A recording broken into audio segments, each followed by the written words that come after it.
Julia, thanks for being here today. I'm super excited to talk about behavioral punctuation with you. I'm excited to be here. Thanks for inviting me. Oh my God. All right. So let's just start with you. Can you just tell our community who you are? Tell us about your company, Momentum. Let's just kind of get the backstory going. Oh my gosh. Okay, let's see if I can put it in a little nutshell. It's going to sound like a long story. I swear it's not. In 1994, I'm living in Toronto. I am working at IBM, where I launched my career, grew up in Canada. And all of a sudden, out of the blue, I get a call from a friend of a friend. This is long before LinkedIn, right? The next thing I know, I'm handing my resignation into IBM, and I'm packing all my stuff in a U-Haul, driving over the border to start a team building company. And I'm thinking, oh, this is a 3 to 5 year chapter of my life at best. Well, here it is. It's over 30 years later. I fell into work that I was passionate about. And from the team building world, that led to leadership development, which is where I spend most of my time now, while my family and I have hopped across the country. We, during COVID times, came back to Boston, and I continue to have the privilege of just doing this leadership development work that I love and thrive on. So I does love that that. do the trick? Yeah, that's awesome. And so you have created this this program called Behavioral Punctuation. Can you tell us a little bit about it and how it came to be? Yeah, it's the headline of what is behavioral punctuation is it is a unique and breakthrough framework that really helps people both personally and professionally to increase their effectiveness, their productivity, and just their overall well-being in their work and personal lives. So that's kind of the headline. There's a story about how it came together. Should I? Yes, keep going. Yes. Gosh, okay, so it's a personal story. It's April of 2020, and my family is relocating from Maryland to Massachusetts. Again, I get a call literally while I am driving to Massachusetts, and it's a call from Canada. My mom has been put into hospice there. Borders are closed. Quarantining plans are a must. They're mandatory. So I pull together a plan, and the day before I'm about to leave, I get a call from Canada saying, your mom's not going to last the 2+ weeks of quarantining, so don't come. And they're right. My brother's family, thankfully, they are there for her decline, her actual death, the aftermath. And they hold this lovely memorial at our family cottage with fellow cottagers safely outside. And I miss all of it. What it sort of follows is this unbelievable, surprising conflict between my brother's family and myself. And I love and I'm very close to the family, but we've got this conflict because I am so desperate to celebrate her life properly when COVID subsides, borders open. And they're just done. They are done. So one day it hits me that they've really done all they need to do in their story, and they've put a period on it. But for me, I have this ellipses, this ... of unprocessed grief. And I need some kind of milestone to mark the passing of my mother. And it's in this moment, actually, that I conceived of the concept of behavioral punctuation, realizing that their behaviors and the things that they were saying were driven by the fact that they had a period on this story. And my actions, my behaviors were really driven by the fact that I had this ellipses. So just fast forward 2+ years later, borders are open, it's safe to gather, and we finally hold this unbelievable celebration of my mom's life. And it wasn't until that moment that I got rid of my ellipses and replaced it with just this much anticipated and needed exclamation point, the celebration of her life. So that's how it came to be. And I hope that helps explain what this is a little bit and how we use behavioral punctuation in our lives subconsciously. So I think that's super fascinating. And I love that story. And I just personally love how your mind thinks. Like you were processing this very personal part of your life, or event that happened in your life, and you realized there was this behavioral punctuation that framed it.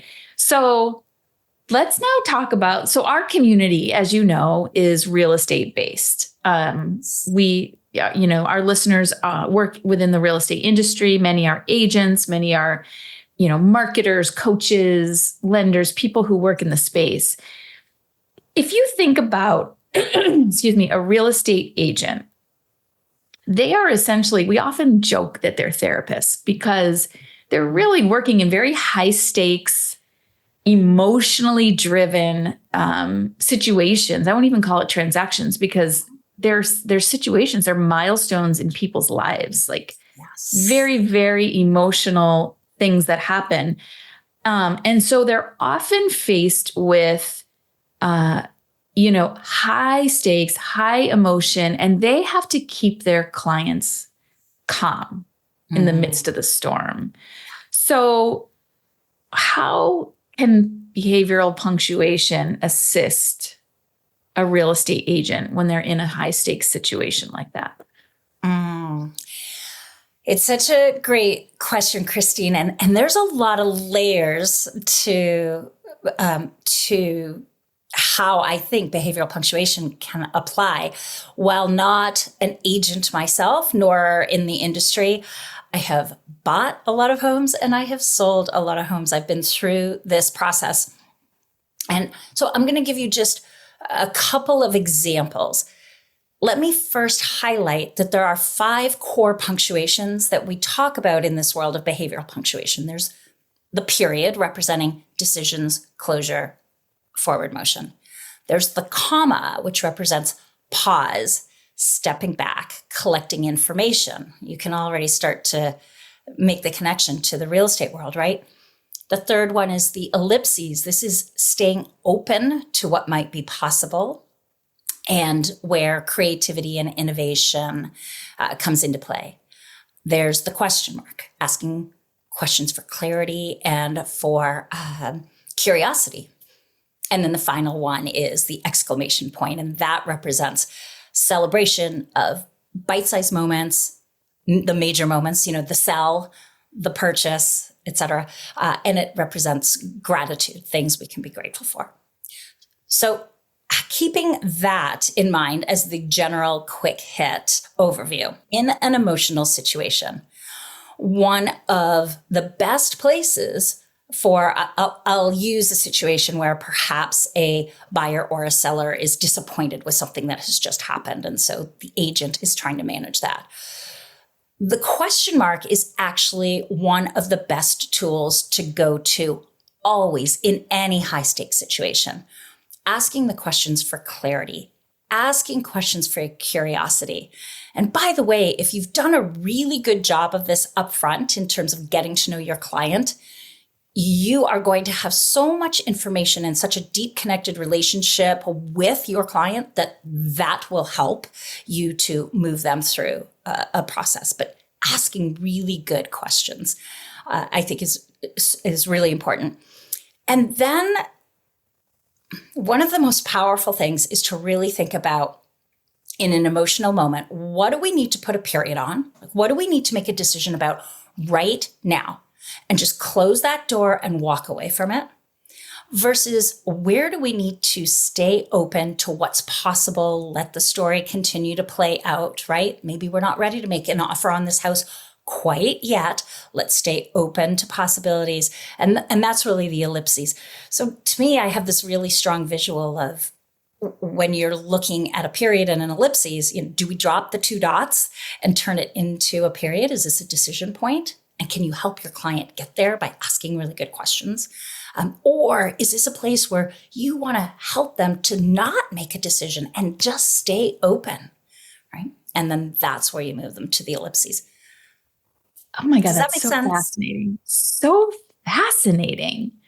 I mean, at the sort of foundational level, I mean, you're saying all the things that we tell agents to do to be leaders with their clients, and yet you're putting it into a context or a framework that really helps to visualize um, what needs to happen Yes. or what decisions you need to make to get to where you need to go with your client. Like, it's fascinating. Well, it's interesting that you use that language because two things come to mind for me. Number one, this framework is all about intentionality. It's all about really, really thinking about what punctuation is needed here now to get me where I want to go. Because oftentimes our knee-jerk reaction, our gut reaction is, it's a good, honest human reaction.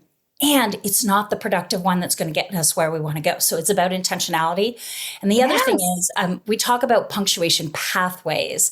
And that's where, you follow a series of the punctuations to move through a process, moving through negotiation, moving through conflict, moving through any emotional situation. So let's talk about negotiation and in the format of these pathways. Like, tell me how that would work if you were a real estate agent and you were in a high stakes negotiation with another agent. Like, what is the pathway? What does that mean? And how would it work? So this is how I like to approach negotiations.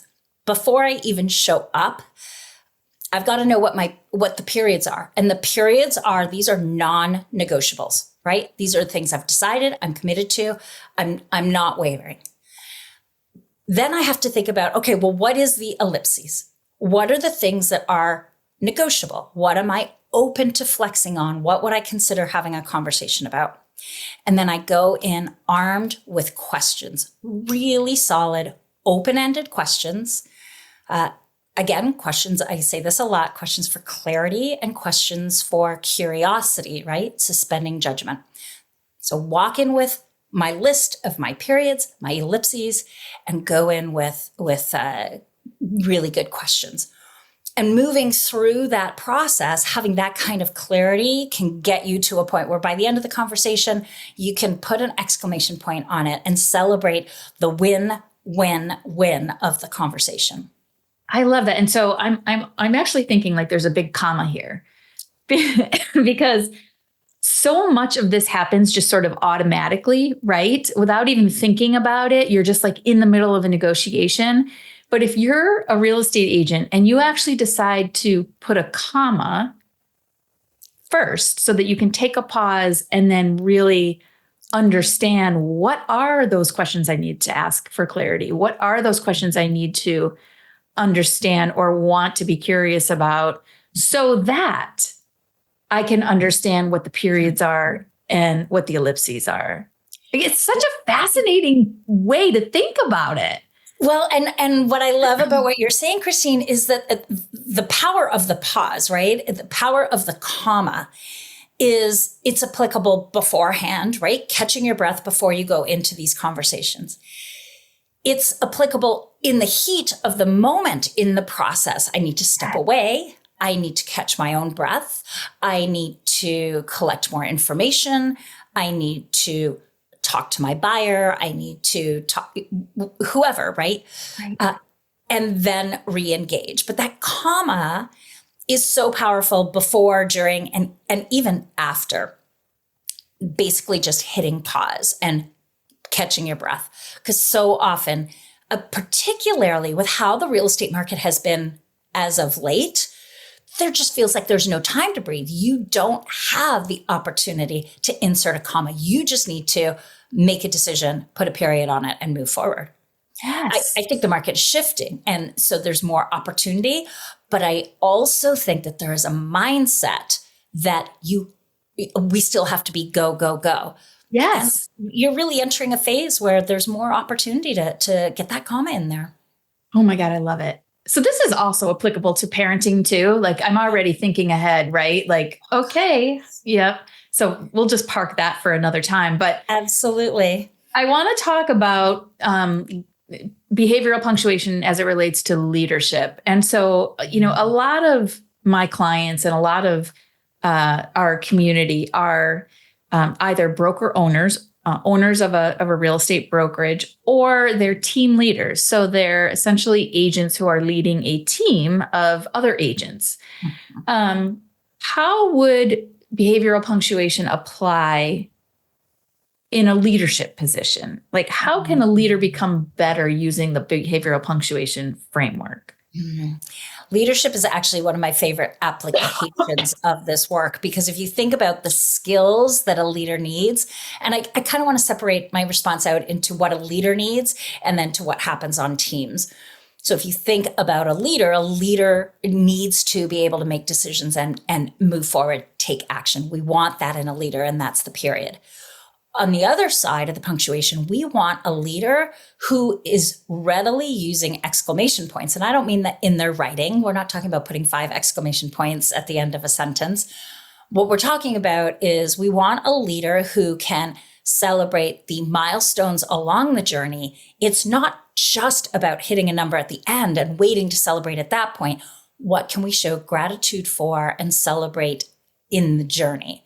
So we want a leader who can make decisions and who can celebrate, acknowledge, and honor, right? So that's 2 examples of how the punctuation shows up in leadership and what we need. We need the others as well, but just to condense my answer a little bit, let's shift to a team. We have to recognize that people have what I'm going to call punctuation preferences. What do I mean by that? There are people that want to put periods on everything, everywhere, all at once, right? There are people who are just the question askers. They are always asking more and more and more and more questions. A leader who can recognize that diversity of the team and get a pulse of the punctuation of a team and then really nurture that diversity is going to be the most successful leader, because you need all of the punctuation present within a team. And you also need to be able to move your team where you need them in any given moment. Team, we need to put a period on this and move on. Team, we need to catch our breath, step back, get more information, understand what's going on in the market, and re-engage, comma. So it's about knowing what's needed, rallying your team to go there, and taking advantage of the diversity on the team. Oh my God, it's fascinating. I know I keep using that word, but it really is. It's just such an incredible way to think about just the psychology of working with people, whether you're negotiating a deal with another agent or leading a team or supporting the emotional needs of your client. Like, it's just such a incredible way to think about supporting and also leading. Like, you're leading your client, you're leading the co-broke. We're leaders in whatever capacity that we're in. It's just such a fascinating, incredible way to think about getting to where you want to go. Let's talk about personal now. So I'm an agent. You've taught me how to be a leader as a team leader in my business. You've taught me how to lead my client. You've taught me how to negotiate better. How can I use this in my day-to-day life, in my relationships, for my own personal growth? Oh, there's so many places I can go with this. And, since I conceived of this, I think about this all the time. I'm pretty sure that sitting here right now in this moment, we can all think of relationships that are not serving us, processes that are not serving us, habits that are not serving us. And yet we refuse to, for whatever reason, put a period on them and move forward. There are other times, and there's one individual in particular that comes to mind for me where putting a period on a relationship, a connection, happens far too quickly. Oh, and we don't stay open to what might be possible. Sort of, let's give this a chance. Let's see what might happen here. And I'm not necessarily talking about a romantic relationship. I'm just talking about any kind of connection that might be available to us as we're out there in our navigating the world in our personal lives. So again, it's the distinction between when do we put a period on something that is not serving us or a relationship that's not serving us, and when do we have an ellipses in place. The most powerful one for me is obviously the comma. Where do we just need to take a breath and step back? I think too often we feel like we have to respond in the moment. We have to give our knee-jerk reaction. We have to do something and check it off our list and get it done, right? Which is the period. But we don't. What we really need is space and breath and time and reflection and mulling it over. So just being so at the ready to insert a pause. And then I can't ignore the other two because I just think that they're so important in our lives. Anytime you find yourself moving to judgment, I'd say bring in that question mark, right? Get curious, get genuinely curious. And sometimes it doesn't sound like a question. Sometimes it could just sound like, tell me more about. Yeah. I'd really like to understand better. And we are certainly living in those times. Yes. And then don't forget to celebrate your mini achievements along the way. Yeah. Weight loss is such a great one, right? Like, oh, I'm not going to be happy till I reach a 20-pound weight loss. Well, what about the first 3? Yeah. You're on the path. Celebrate that. Bust out that exclamation point. Show gratitude. Smell the roses. Look for. I like to say, let's look for the roses so that we can stop and smell them. Yeah. You got to be looking for them. So be kinder to yourself. You just made me think of one of the teachers at my son's elementary school who unfortunately passed away. He would always say, look for the glimmers. Look for the glimmers. I love that. So, I just thought of something, which is one thing that I think can be scary to people are the ellipsis, right? Because there's no, it's not definitive. It's open. And I think when you leave something open-ended, for some people, it's very exciting, like the opportunity, right? And for others, it can be very scary. Can you talk a little bit about that? Yeah. There's again, a lot of layers to that. The ellipses is, for many, it's a leap of faith, right? It is just believing that if we let things be, that something will show up. Yes. It is a letting go of control. But I also want to say the ellipses isn't about doing nothing. It's not necessarily about doing nothing. It is simply staying open to what is possible. And then the other part of the ellipses is about innovating and creating and doing something different. So that it's a deciding consciously, I'm not making a decision. I'm not coming to closure. It's a staying open to what's possible.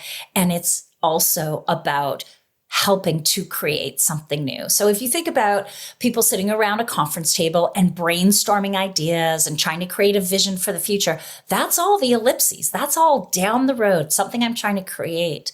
So I think we don't have to be scared of the ellipses. We have to look for where do we want to let go, right? And be comfortable with not being in control. And where do we want to apply some energy to creating something new? Oh my God, I love it. You're so smart. You're so smart. Well, thank you, and it's so easy to talk about it all. Let's see how it works in real life. I know, right? So as we start to wrap up, what are 3 things you would like to leave our community with? 3 things. Okay. One is, these are tools that we have literally been using since elementary school. We know our punctuation. So shifting the way we use it and applying it powerfully and intentionally in our lives, I think is just one of the coolest opportunities we have to take this childhood skill, shift it to a behavioral format, and go out in the world and do something really powerful with it. So that's number one. Number two is this is something that's actually really, really easy to talk about with other people. People get it. They connect with it. They relate with it. My hope would be that even in the conversation that we've had, people's minds are fireworking with, oh, right, I need to put a period here, or I need to lean into questions here. So I hope people will talk about it and share this model. That is my dream. And then the third thing, I think the third thing I would say is I encourage people to think about what's their superpower question. And particularly in your business, what is the one question that you could be asking your sellers or you could be asking your buyers that will get you just this unique nugget of information that will position you as a trusted confidant, as a true partner in the process, and as someone who is truly invested in a successful process and outcome. What's that one superpower question of yours? So I just would encourage your listeners to come up with that question. That's awesome. All right, Julia, finish this sentence. Know, like, trust is. Know, like, trust is knowing yourself, having that self-awareness of what your natural punctuation, behaviorally speaking, is, liking yourself and acknowledging that what you're doing is great, and trusting that there might be another way that is a more effective road forward that will lead to better outcomes and well-being for all involved. I love it. So, Julia, where can people find you and where can they learn more about behavioral punctuation? Well, the best place to probably go is my website, which is momenteam.com. And I do have this micro keynote on behavioral punctuation. It's 5 minutes in length. If you go on Vimeo and Google behavioral punctuation, it's the only thing that's going to come up. So you could watch a quick 5-minute video there as well. Awesome. Thank you so much. Thank you so much for being here today with us. I so appreciate this is just such a totally different way to think about leadership and communication and relationships. And it's such an easy way to think about switching things up so that you can have, like you said, better outcomes. We really, really appreciate it. I've loved being here. Thank you for inviting me, Christine. Yeah. And if you are all listening today, please like and share and subscribe if you're watching this on YouTube. And thank you all so much for being here. Have a great day, everyone. Ciao.